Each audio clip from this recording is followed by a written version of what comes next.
Alright, I'm here with 9mm, and we're just walking through the BYOC area, and this is one of the help desks here where the network guys are keeping everything up and running. They've done a fantastic job in really helping us out, making sure that we're going to be able to provide the community with all the wonderful ideas and plans that we have. And as always, there's some tremendous, beautiful cases to film here.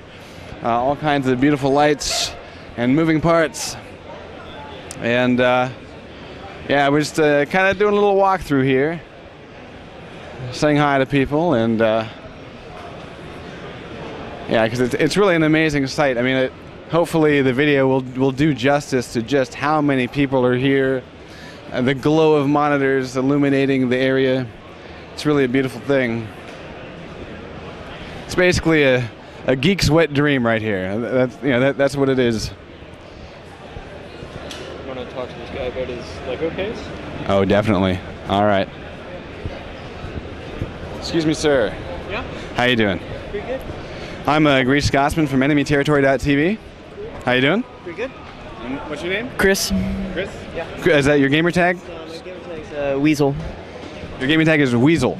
Weasel, all right. I want to stop here because I saw your box, dude. This is the coolest thing ever. Yeah. Because I love Legos. I'm a huge Lego fan. So, all right, tell me a little bit about the creation of this masterpiece.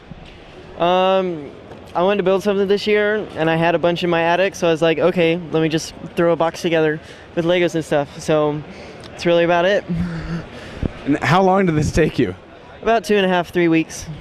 2.5, 3 weeks. Wow. All right, did you get a shot down in the top here? Oh, yeah. Look at that. Yeah. Now, is there any sort of theme going on here? Like, I noticed you got, like, are these, like, sort of gun turrets or something? Yeah. What's that? I threw them on there for added effects. I kind of crammed in. I started a little late, so I just threw whatever I had together to make it look cool, so. Awesome, awesome. Now, is this the kind of thing where, like, you had like a big bucket of Legos from when you were a kid, you dumped them out, and you just started building around your components? Yeah. That's basically what I did. I dumped it out of my living room, and I basically put my motherboard on my dining room table, and I just went back and forth, grab a handful, and go build it, and go back and get more, and go build more. That is really awesome. And how is everything kind of secured in there? Well, I made a base so the motherboard's not directly on the wood, and then I screwed the motherboard to the wood so it won't move. And then I built up, and then about halfway I made like a layer to where I can lay my power supply on, and that's where my CD drive and my hard drive are lying on. And then I just built up and around that. That is really cool, man. It's one of the most imaginative cases I've seen here, and we've been touring the whole BYOC area. So very cool work. Thank you very much for taking all the time to put this together. It's really impressive. And are you hoping to enter in the BYOC sort of case thing? Yeah. All right. Awesome. Well, so you're Weasel. Right, and what games do you play? What's your poison? I play a little bit of Quake. I play Team Fortress 2, Unreal Tournament, Battlefield 2, kind of a mix of everything. Some RTS games. So. Do you play any Quake Wars? No, I played it a little bit last year when we got the free beta, and then I haven't gone out and bought it yet. But I really liked it, so that's probably going to be one of my next purchases. I'm trying to find more games to get, and so I'm asking around what are people recommending. So, well, if you ever want to see ETTV in competitive action, that's what we do. We're enemyterritory.tv. So if you go to http enemyterritory.tv, and we have like full-length matches as video on demand. You can stream it straight from our website, and we also are doing some really heavy-duty QuakeCon coverage. So things like we're going to be covering the keynote address, live feed of John Carmack's keynote, and all kinds of stuff there. So that's my little plug for us. But this is a really cool case, man. I love this thing. So great job. Have a good one. You too. Later. Real quick, I mean, what we do is we are system builders. We have 3 lines of system: Hex, Eagle, and OMG. What's different about us is our cases are decorated. They're not painted, they're not stickers, they're actually baked on.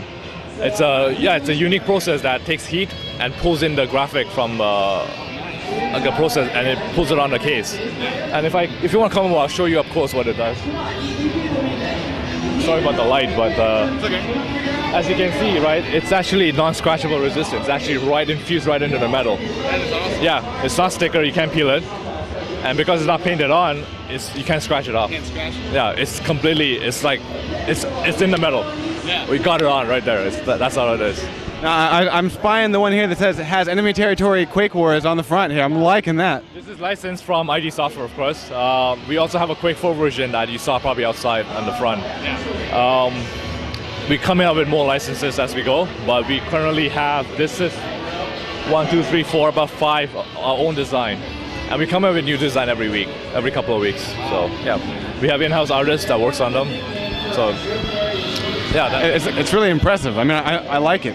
Yeah. I like it very much. It's great. I mean, our website is game-tricks.com. You can check it out. All our system line is there. You can check out all the cases. We sell them all online.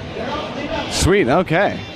Very cool. Well, we'll probably be back a little bit later on because yeah, I mean, it's very, very cool stuff, and we're going to be doing a couple circuits around the vendor area here. So. By all means, you're going to be here.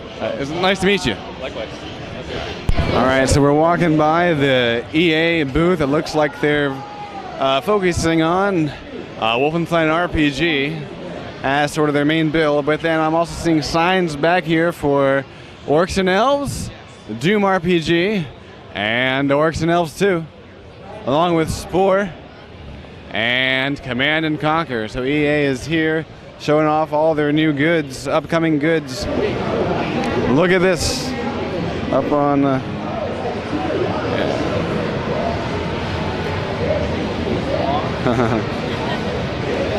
yeah, so we're getting a little get the footage, not her. I mean, that's nice and all, but seriously, we're geeks. Come on.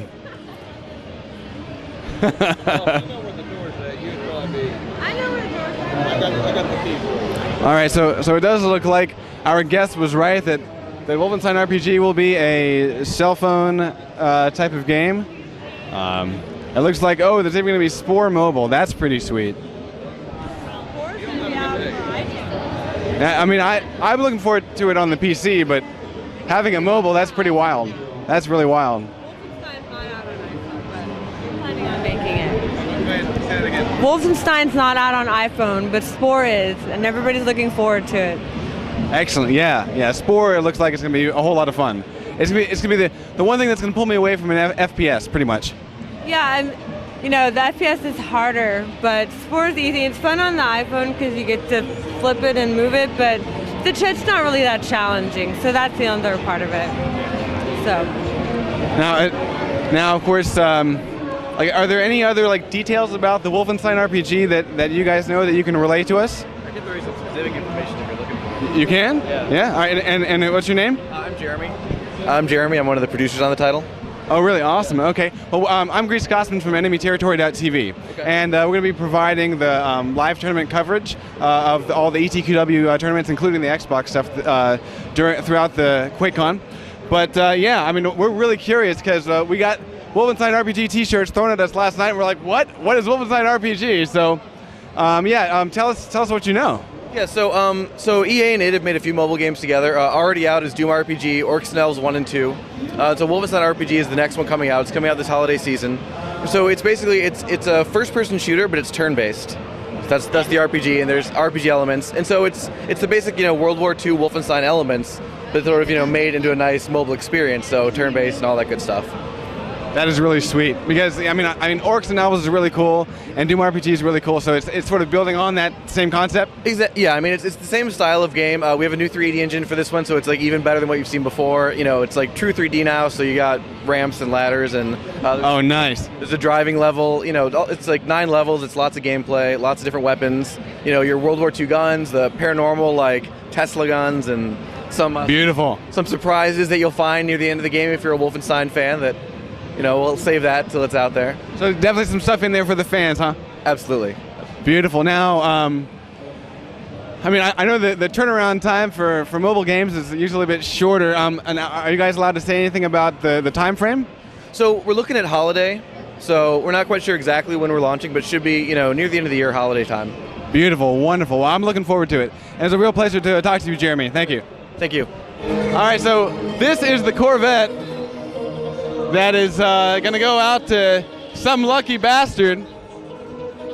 I don't know. This is basically going to be like a raffle. As long as you're playing in the tournaments, I think you're eligible, right? Is that how it goes? Yeah, so yeah, we just need to get a nice clean shot of this beautiful vehicle.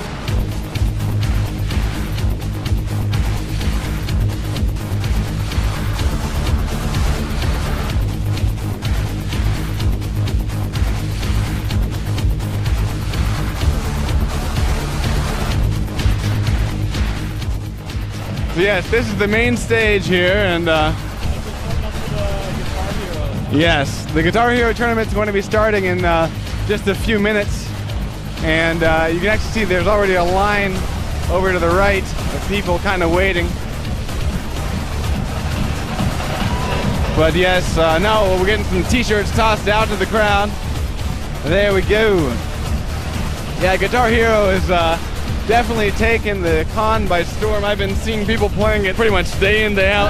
All right, so this is Guitar Hero Aerosmith that we are now approaching. And we're gonna go take a look at some guys, see how well they can do. We got looks like either a head-to-head or a co-op. Let's take a look. Yeah, there we go. They got these guys rocking out. 100-note streak, very nice.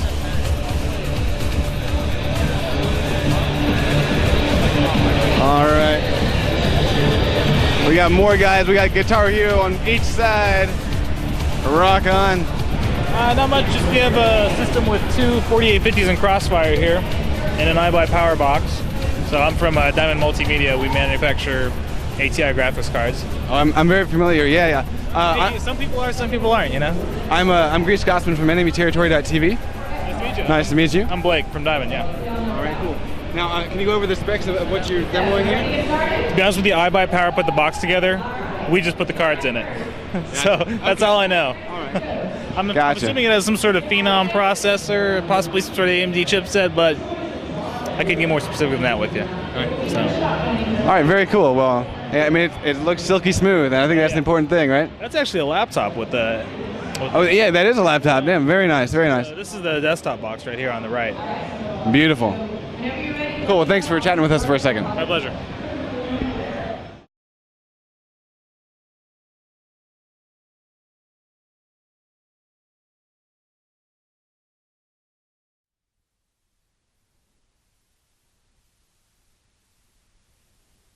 Yeah, we got Quake Wars over here.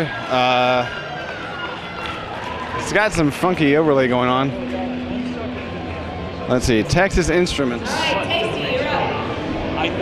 What is this setup here? Dual view, head-to-head gaming with two independent full-screen HD images on the same DLP HD TV. I see what's going on. That's pretty sweet. That is pretty sweet.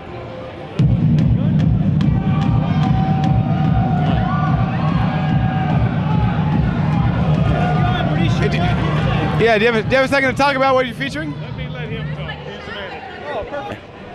How you doing? I'm GreasedScotsman from Enemy Territory.tv. Hi, I'm Ken Bell from Texas Instruments. And can you tell us a little bit about what we're seeing over here?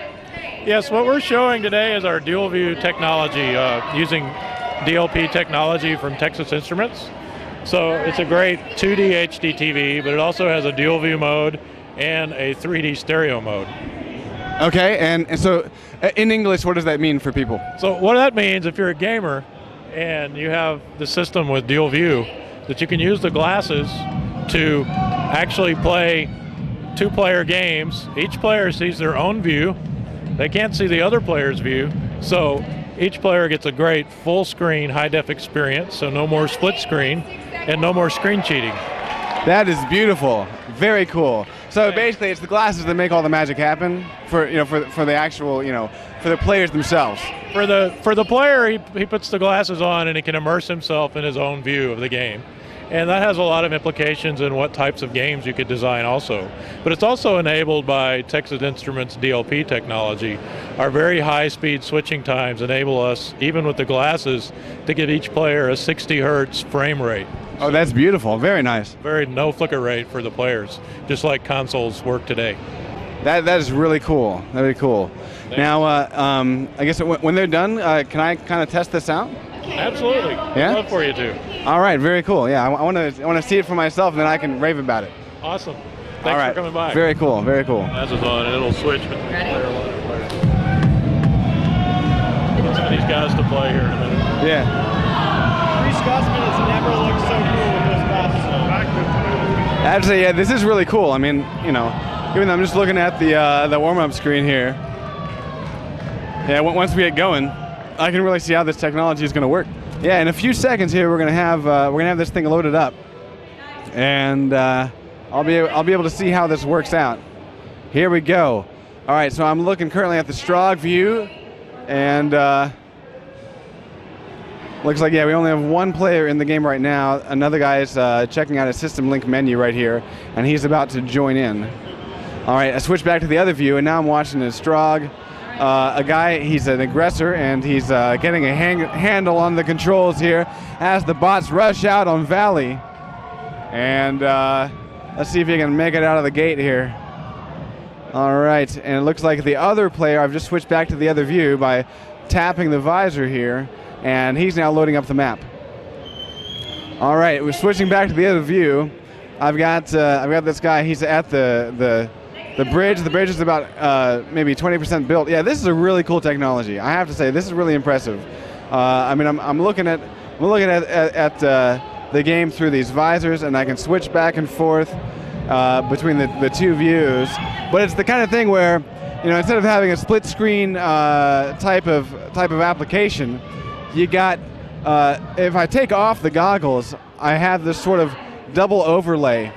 It's both views overlaid on top of each other. So without the goggles, it's kind of confusing.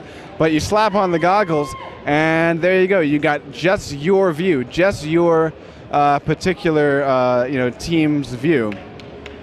And it is a really neat piece of technology here. So very cool. Anyway, I think I'm done demoing this thing out. But yeah, I'm switching back and forth between Strog and GDF, and it's like perfect response time, 60 hertz. Very, very nicely done here. Very cool technology. So, all right, I'm going to hand these back to this guy.